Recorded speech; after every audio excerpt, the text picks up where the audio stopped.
今天我们来聊聊手机充电时常见的那些坑。也许你也有这种感觉，手机用着用着，电量掉得比刚买时快了不少。有时明明充了一整晚，隔天却觉得电池续航还不如以前。别小看电池健康度的下降，不仅意味着续航变差，甚至可能影响手机的性能。前些年，苹果公司就因为旧 iPhone 电池劣化后暗中降速的事件，引发电池门事件。可见电池状况直接左右着手机体验。更何况现在的智慧手机多半是内建电池，为了追求轻薄和防水设计，已经无法像从前那样轻松自行更换电池。如果电池早早衰退，我们不是得经常背着沉重的行动电源，就是得花钱跑维修店更换电池，甚至干脆提前换新手机，既破费又麻烦。既然如此，不如在日常充电上多花点心思，好好爱惜这颗电池，毕竟它是手机的心脏所在。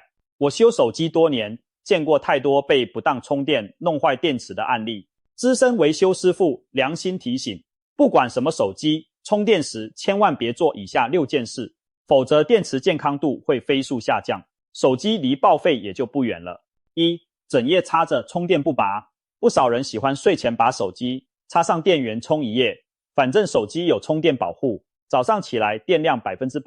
多方便。但这习惯其实对电池寿命非常不友好。我儿子以前就经常玩到手机没电自动关机，然后整晚插着充电，结果不到1年，那手机电池就开始不正常，常常电量还有1-2成时就突然自己关机。我只好带他去找一位资深维修师傅检查。师傅检测后说电池已经严重衰退，顺口问我们是不是老是整晚充电不拔。得到肯定答复后，师傅打了个很形象的比喻，说长时间让电池保持满电又连着电源，就好比让一个人吃得饱饱的，却还要不停跑动，长此以往，身体怎么可能不出问题？电池其实也是一样的道理。或许有人会想，现在手机那么智能，充满后不都会自动停充吗？没错，绝大多数智慧型手机在电池充满时会切断充电电流，以防过充。但问题在于，只要充电线还连着，为了维持100%的满电状态，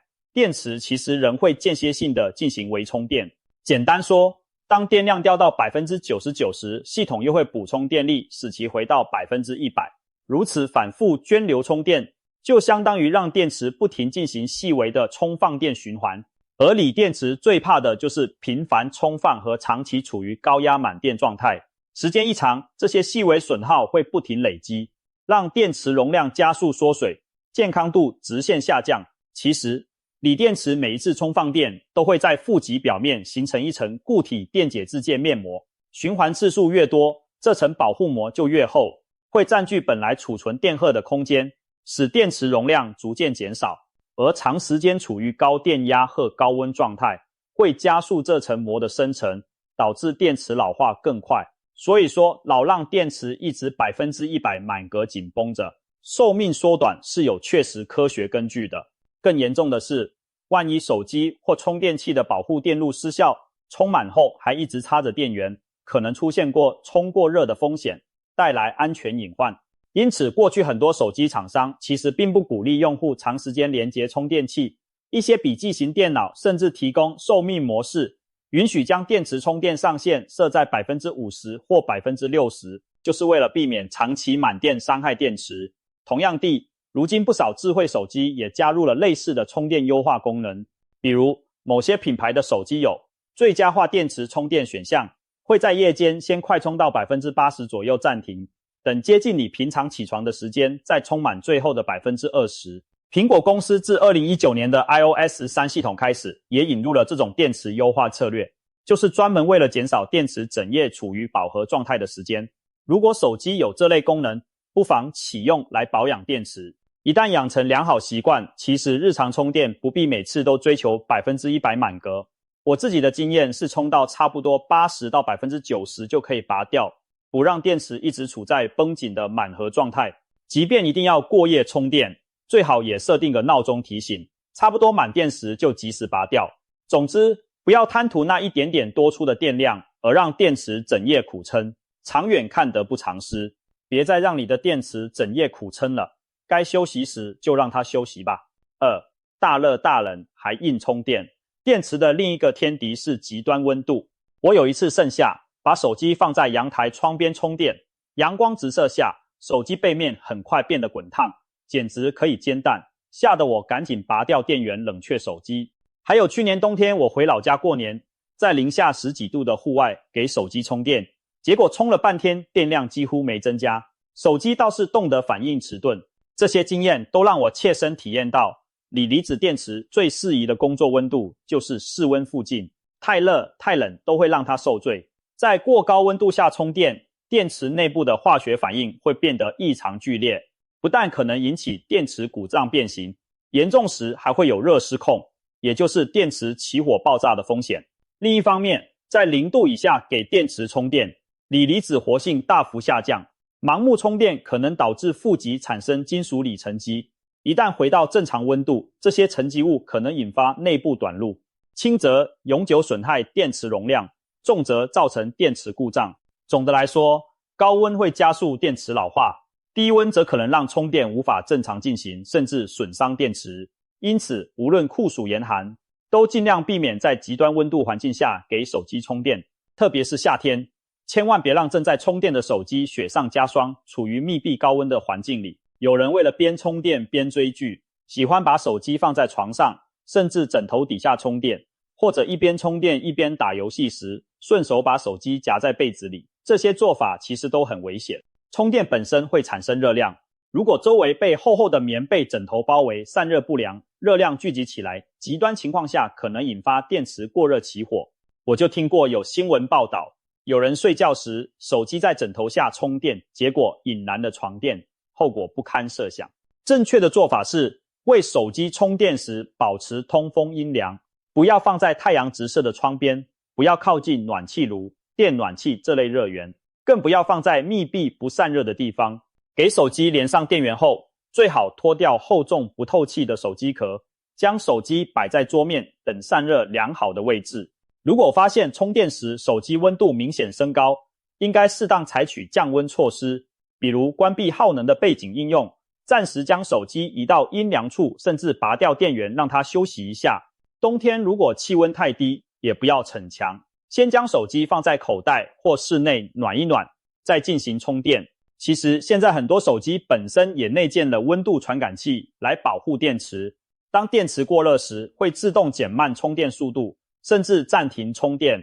过冷时也可能暂停充电并弹出温度警告。简单讲，电池就像人怕生病一样，怕温差剧烈，你让它在适宜的温度区间充电，它自然能健健康康的服役更久。还有现在流行的无线充电方式也需要注意散热，无线充电的过程效率较低，多余能量会转化为热，因此手机在无线充电时通常比有线充电更烫。如果你喜欢使用无线充电座，最好在充电时将手机壳取下，以利于散热，并确保充电座处于通风的环境，否则长时间闷热的无线充电也可能加速电池老化。记住，大冷大热都不是电池该受的罪，让它在适宜的温度下充电，电池自然能用得更久。3. 贪方便乱用充电器。家里电子设备多了以后，充电线和充电头混用似乎成了常态，哪根线顺手就插哪根，哪个充电头空着就拿来用。但随便使用来源不明或劣质的充电配件，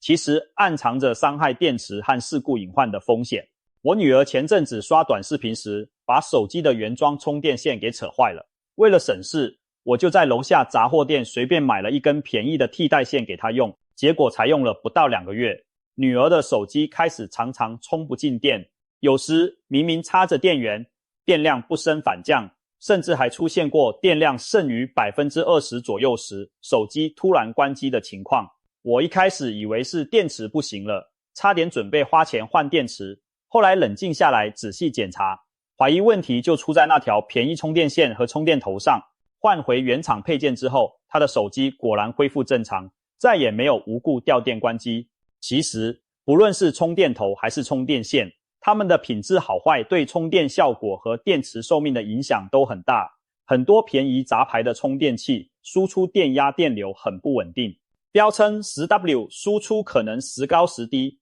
电流忽大忽小，就好比给电池喂饭一顿撑一顿饿，它哪里受得了？长期在这种不稳定电流下充电，电池的损耗自然增加得更快。更危险的是，劣质充电器往往缺乏完善的安全保护设计，万一输出电压过高或发生异常波动，轻则让电池过热老化，重则可能直接击穿手机的电源管理芯片或电池保护电路，导致短路起火。新闻中就曾有因使用廉价山寨充电器而引发手机爆炸、用户受伤的案例，教训相当惨痛。除了充电头，充电线的选择也不容忽视。有些人觉得线只是导体，便宜贵的差别不大，这可是一大误区。劣质充电线往往用料差，线径细，导电性能不好，充电时线材自身就会发热，损耗电能，供到手机的电流大打折扣，充电效率低下。而且很多廉价线的接头做工粗糙，插口处松松垮垮，接触不良，一边充电一边断断续续的连接又断开。这种断线重连的状况对电池而言也是折磨，等于不停经历充电停止再充电的循环。同时，目前手机快充多通过数据线里的一颗识别芯片或电阻来与充电器沟通，决定输出模式。如果山寨充电线缺乏这些关键元件，可能导致充电头误判，输出错误的高电压、高电流，不但充不进去，还可能损坏手机。在我看来，充电这种攸关电池和人身安全的事，千万不能图便宜省事，最好始终使用原厂或大品牌的充电器和数据线，至少也要选符合手机厂商规格要求的配件。如果实在没得选，充电时也要多留意温度变化，有异常马上停止。另外，定期检查一下你的充电线和插头状况，线材如果破损严重，要尽快换新。插头若出现变形、发黑甚至有烧焦痕迹，就绝对不能再用了。这些细节都是为了确保充电过程稳定安全，也是对电池的一种保护。充电配件就像电池的伙伴，品质马虎不得，用对了充电头和充电线，电池才能吃得饱又安全。4. 一边充电一边猛玩。很多人离不开手机，哪怕插着电源在充电，手也停不下来，继续刷讯息、打游戏。其实边充电边玩的坏处，不仅仅是充电变慢，更在于它会加速损耗电池寿命。我儿子就喜欢一边充电一边打手游，每次我看他手机线一插上，人还趴在那狂点屏幕，就知道又得提醒他注意。因为每次他这样玩不了多久，我用手一摸，手机背盖已经烫得厉害。尤其是玩那些大型 3D 游戏时，手机处理器和显卡满负荷运转，本来就会产生大量热量，再加上电池在快速充电时也在发热，两边热量叠加之下，对电池来说简直是双重高温夹击。温度一飙高，电池内部化学反应速率加快，锂离子活动剧烈，伴随的负反应也更多，久而久之，电池老化速度就明显加快。另外，一边充电一边高强度使用，相当于一边往电池里灌能量，一边又疯狂抽取能量。电池处在这种充放同时进行的折磨下，反复进行小幅度的充放循环，寿命当然比正常充电待机缩短得更快。另外，快速充电技术本身也会让电池温度上升。如果你使用的是高功率快充头，短时间内涌入的大电流会使电池温度比普通充电时更高。虽然手机厂商在设计时会确保快充处于安全范围，但长期频繁的使用最高功率快充，确实可能让电池老化速度比温和慢充更快一些。所以在不那么赶时间时，选择普通充电模式或功率低一点的充电头，反而对电池更好。有些旗舰机型当侦测到电池温度过高时，会自动降低充电功率，也是出于这个考量。简而言之，充电求快并非毫无代价，我们应该权衡速度与寿命，尽量避免让电池长时间处于发烫的快充状态。也许有人会问，边充电边用，难道电池就承受不住吗？倒也不至于立刻坏掉，但长期如此，你一定会发现电池健康度掉得特别快，充电一次用不了多久就没电了。而且在高温下长时间运转，电池容量下降是一方面，还可能拖累手机其他硬体。比如手机为了自我保护，当监测到温度过高时，通常会降低处理器频率，减慢充电速度，甚至暂停充电。这表示你边玩边充，其实充电效率也被拉低，游戏帧率也下降，反而得不偿失。我还看过一起报道的事故，有一位年轻人长时间边充电边玩游戏，结果手机因过热发生了燃烧。调查发现，这虽然与他使用的不合格充电器有关，但过热无疑是导火索之一。那么充电时就不能玩手机了吗？我的建议是尽量避免，尤其不要进行高耗电的操作。充电的10分钟半小时其实很快就过去，就当给手机放个假，让自己眼睛也休息一下。如果真的有要紧事，非用不可，尽量控制使用强度，比如回复一下讯息，刷刷新闻这类轻度使用影响不大。但像打游戏、看高清视频这种耗电大户，就最好忍一忍，等充完再爽也不迟。我也常提醒孩子们，人累了都要歇歇，手机和电池累了同样需要喘气。对于那些实在需要边充电边保持运行的特殊场景，现在一些厂商其实提供了解决方案。比方说，有些游戏手机推出了一种旁路充电模式，开启后插上电源时，电力直接供给手机运行，而不进入电池，以此降低电池发热和损耗。但一般手机没有这种设计，我们用户就只能自己多爱惜。简单来说，充电时让手机静养生息，就是在延长电池的寿命，暂时放下手机，换来的是电池更长久的回报，这笔账很划算。5. 每次都等快没电才充电。有些人习惯把手机电量用到剩下 5%， 甚至自动关机，才匆匆忙忙插上充电。他们觉得用尽再充才不浪费循环次数，好像每次都剩余电量就充电会减少可用寿命。还有长辈深信电池有记忆效应，不把电耗光就充电，会让电池越用越不耐放。其实这是对旧式电池时代经验的误用，锂电池可没有如此明显的记忆效应。相反，最怕的就是过度放电。每一次把电池电量耗光，光都算一次深度放电循环，比起浅放电更伤害电池寿命。研究表明，相较于每次都用到 0% 再充电的习惯，如果改成剩余 20% 左右就充电，可以让锂电池的总体寿命延长将近一半。原因在于深度放电时，电池电压长时间处于低档，电芯内部承受的压力更大，而浅循环时电压维持在中间区间，对电池材料的应力更小，衰减速度也就更慢。早期的镍镉电池确实存在所谓记忆效应，如果不完全放电就充电，电池的可用容量会慢慢下降。所以10几20年前，大家养成了一种观念，认为充电前要把电用光。还有人坚持新电池头3次一定要充满12小时，那其实也是旧电池时代流传下来的做法，对锂电池并无必要。但现在手机使用的锂离子电池与镍电池不同，它没有强记忆效应，反而忌讳每次都把电耗尽。锂电池更在意的是完整的充放循环次数。一般来说，手机锂电池大约设计寿命是300到500个完整循环。这里说的一个循环就是指从充满电用光电算一次，在这之后电池容量可能降到初始的 80% 以下。如果你每次都等电量见底再充，很快就把循环用掉了。不过如果每次只用掉 20% 到 30% 就及时充电，那5次才算一个完整循环，可以大大延缓循环寿命的消耗。不仅如此，长期过度放电还可能导致电池电压跌破安全阈值，手机会自动让电池休眠。这就是为什么有时候一部手机长期没充电，把电耗干后再插上充电器可能毫无反应。电池过度放电后进入了休克状态，必须送修用专业设备激活才行。我自己以前也有等手机快没电再充的毛病，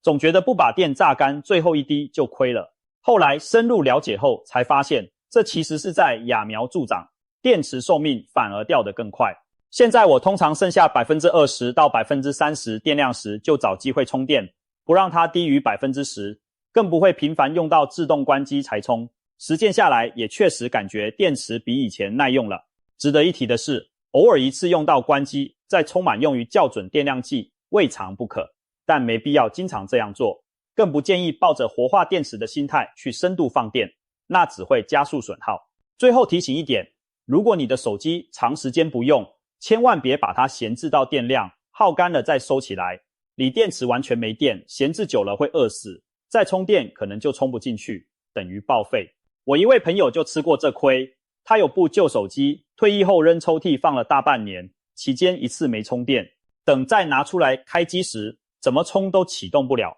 拿去维修，被告知电池已经放电过度损坏，只能更换。所以哪怕是备用机、旧手机，每隔1-2个月也记得给它补充一下电量，最好维持在 40% 到 50% 电量保存，这样电池饿不着也撑不坏。总之，别每次都把电池榨干榨尽，留点余裕才能细水长流，延年益寿。6. 每次充电都追求100%满电，与前面提到拖到 0% 才充的人相反，也有不少朋友给手机充电有强迫症，非得充到 100% 才肯拔下充电线，仿佛不充满就亏了。其实锂电池并不需要每次都喂饱，相反，长期处于满电高压状态，对它来说反而是一种负担。我们常常可以看到这样的现象，比如2台一样的新手机，用了1年后，如果其中一台的用户总是充到 100%，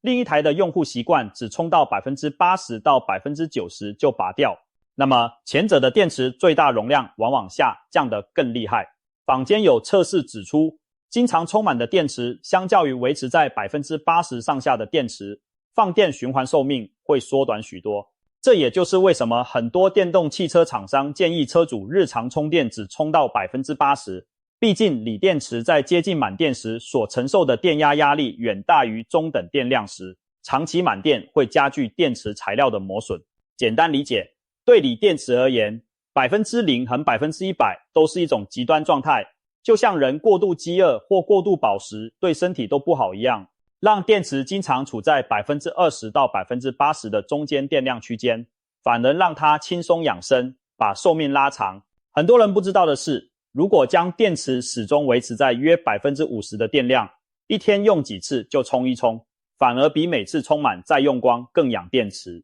曾经有实验研究，在25摄氏度环境下，将2组锂电池静置1年，一组事先充满电，另一组只充到 40% 左右。结果1年后，充满的那组电池容量下降了约 20%， 而半电那组仅下降不到 5%。 可见长期处于满电状态会加速电池的自然老化。因此，如果打算长时间存放某个电子设备，最好充到一半左右电量再关机保存，千万不要满电闲置。同理，每天使用手机时，也没必要追求随时 100% 满格，那只是视觉上的强迫满足，其实对电池健康毫无益处。为了照顾那些电量焦虑的用户，如前所述，不少厂牌都推出了相应的电量控制功能。除了苹果和一些安卓手机的充电优化，一些笔记本电脑甚至允许用户自由设定充电上限，比如设为 80% 或 70%，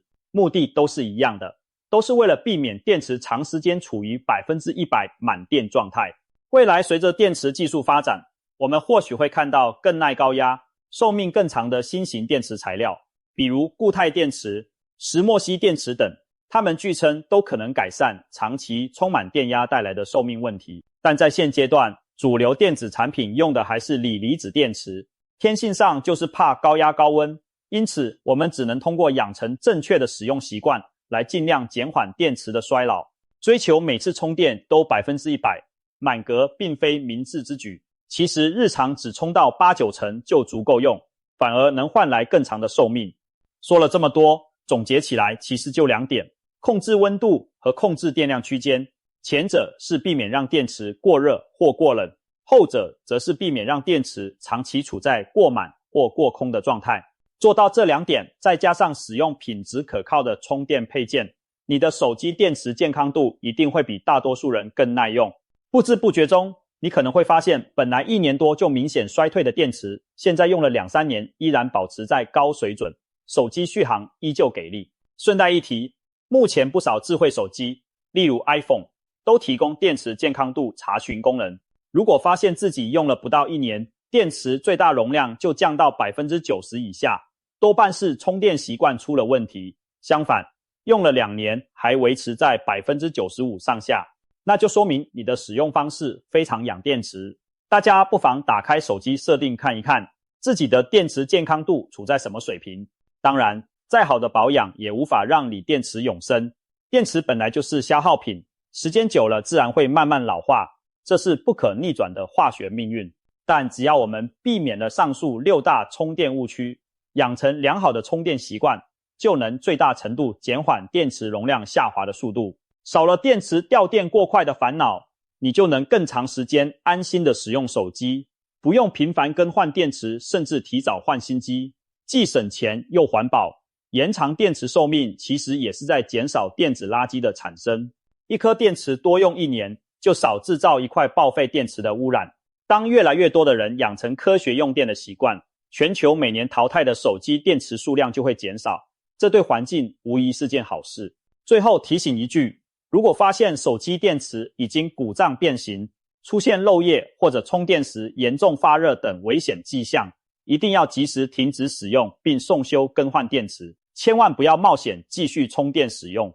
爱惜电池也是保护我们自己的安全。希望今天的分享能够帮助大家避开这些充电雷区，让手机电池更长寿，陪伴我们更久。看完以上分享，不知道这6条错误的充电习惯你中了几条呢？以后记得改正过来哦。如果你身边还有亲朋好友每天都在虐待他们的手机电池，不妨把今天的影片分享给他们，让大家一起远离这些充电地雷区，延长手机的使用寿命。谢谢你的观看，我们下次再见。